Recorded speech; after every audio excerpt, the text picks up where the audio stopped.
¿Usted hasta qué punto llegó la Suprema Corte de Justicia de la Nación? Digo,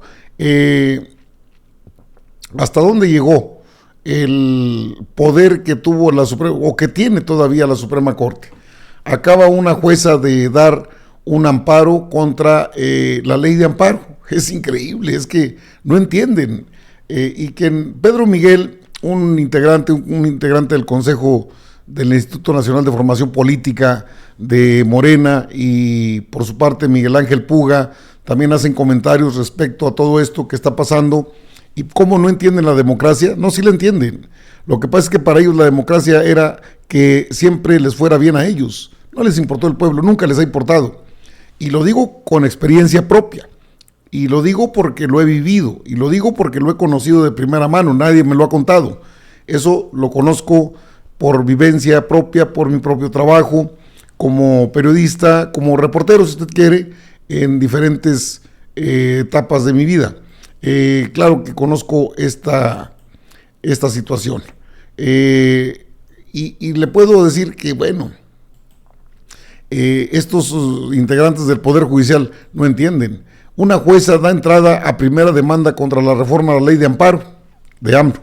Debido a que en este amparo la juez no concedió ninguna suspensión, los jueces federales del país están obligados a aplicar la reforma, es decir, a conceder suspensiones únicamente para favorecer a los quejosos, siempre sacándose de la manga un chiste.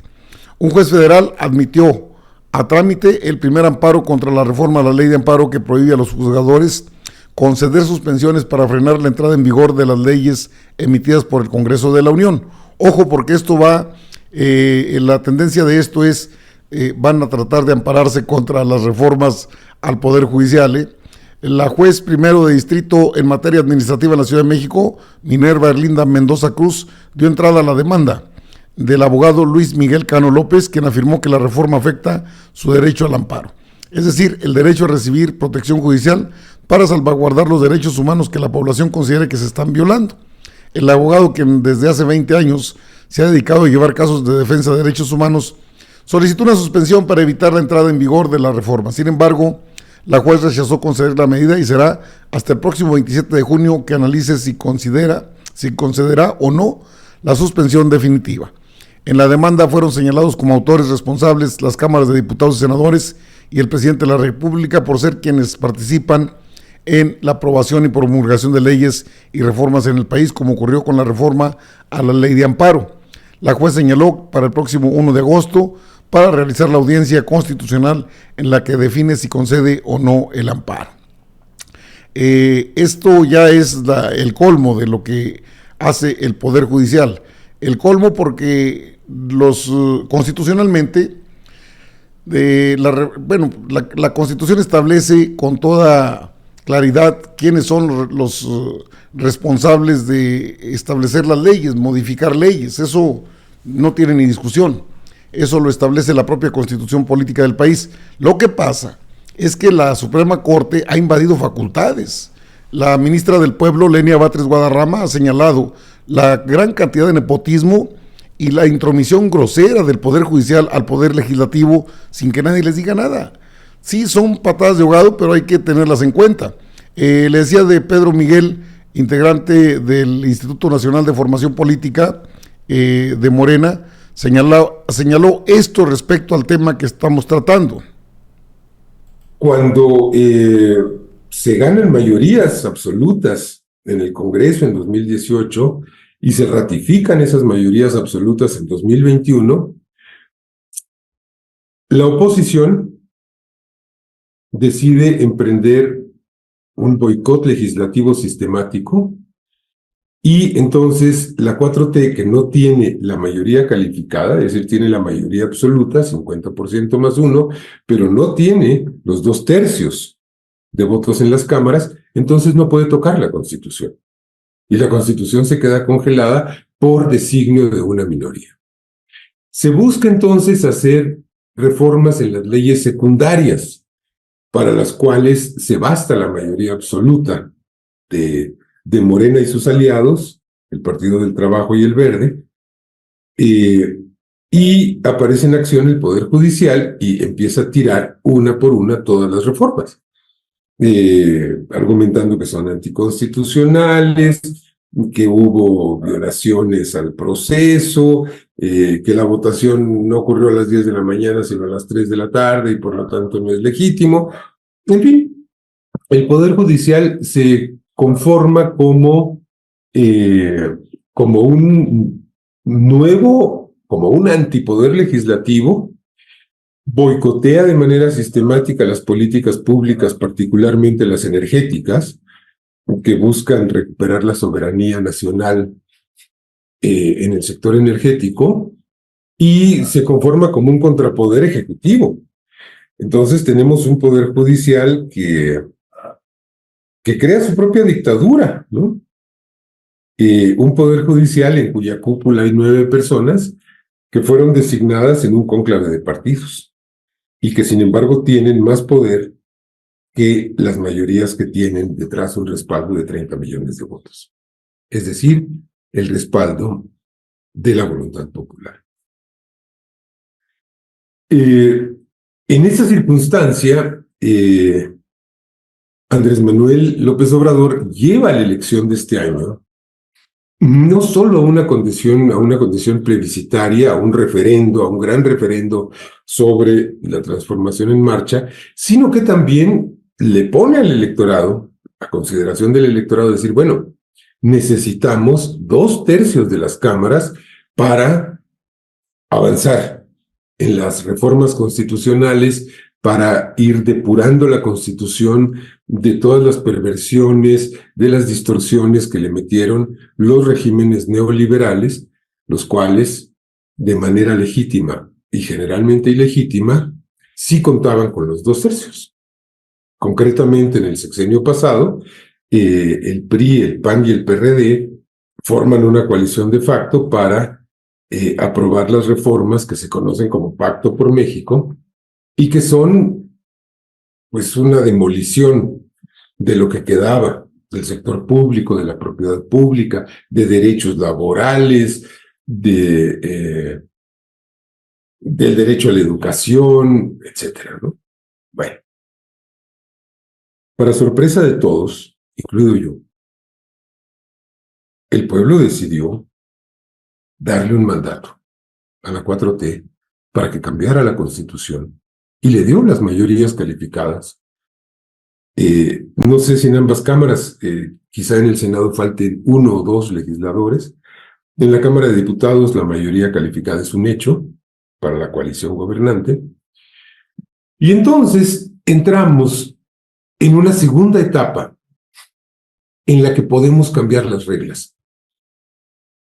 Y no solo podemos, en la que tenemos el mandato del pueblo para cambiar las reglas del juego que nos venían estorbando y quitar las anclas y las rémoras para una transformación profunda y a fondo, para la consecución de derechos, para la consolidación de la soberanía en todos los ámbitos imaginables. Bueno, ahí tiene usted lo que comenta Pedro Miguel. Sí, hay la mayoría. Falta uno o sobra uno. No sé si el del PRD vaya todavía a operar ahí como senador. Tienen uno, creo.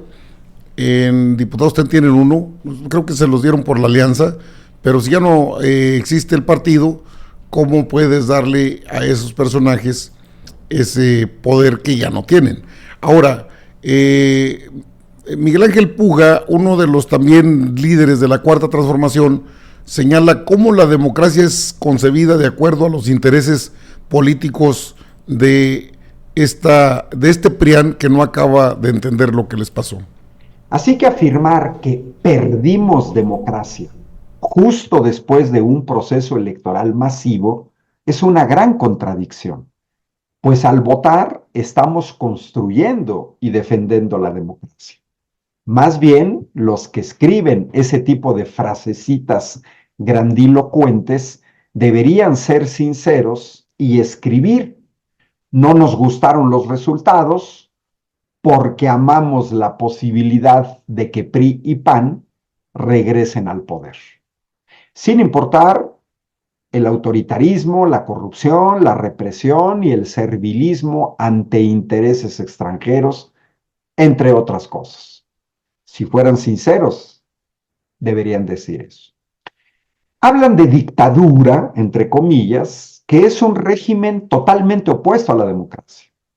Otra gran contradicción que exhibe ignorancia, confusión o mala fe, o todas juntas. Pero el voto mayoritario de la gente los puso en su lugar.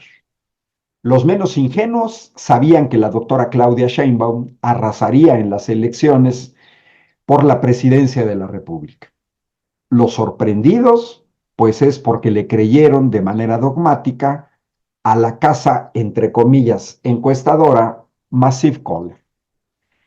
Pero lo que no digieren es que exactamente en el mismo proceso democrático le hayamos dado a Morena y aliados la mayoría calificada en el Congreso y una mayoría muy sustancial en el Senado, muy cerca de la mayoría calificada. Como si fuera novedad, como si eso no hubiera sucedido en el pasado. Un pasado en el que, por cierto, se quedaban callados, no hablaban de los famosos contrapesos, tal como lo hicieron cuando aprobaron el bodrio llamado Pacto por México, con mayoría calificada en las cámaras, PRI, PAN y PRD, para hacer varias modificaciones a la Constitución.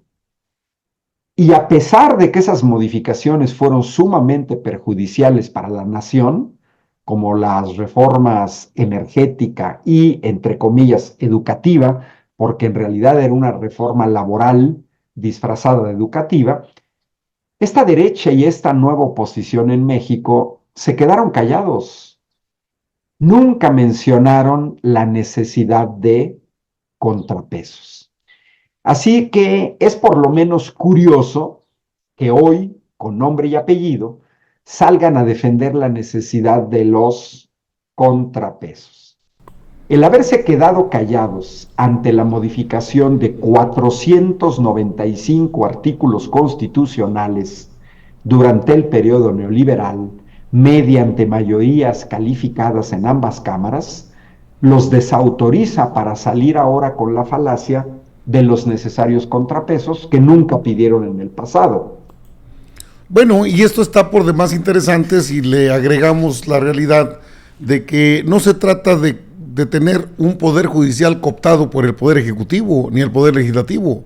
Se trata de que el poder judicial verdaderamente opere como tal, que la justicia sea pronta y expedita. Por cierto, hay ya muy fuertes comentarios respecto a Gers Manero de que entrando la doctora Claudia Sheinbaum asumiendo el poder y también se tiene que ir. Ya anda buscando apoyos, bueno, pues ahí le estoy preparando la información, pero a ver, ¿cuál contrapeso es la Suprema Corte? No, hablamos de una corte, de un Tribunal Supremo que se ha dedicado a sacar delincuentes de cuello blanco y de delincuencia organizada durante este tiempo que tiene Norma Piña en la presidencia de ese órgano del Poder Judicial, el máximo. Pero se ha usado como un contragobierno, algo verdaderamente faccioso que no llega a ser una realidad. La democracia es que los tres poderes actúen de manera independiente. El poder ejecutivo en lo suyo, el poder legislativo en lo suyo, el poder judicial en lo suyo, pero con eficacia, no con chanchullos, con tranzas, con tanta... Es una burocracia ofensiva para el pueblo, la burocracia dorada de este país, que no terminan, no, si entienden perfectamente, que no son un contrapeso, son el PRIAN, nada más que disfrazados de contrapesos. Este país ya no va a tener contrapesos, eso quisieran, pero los tiene de verdad.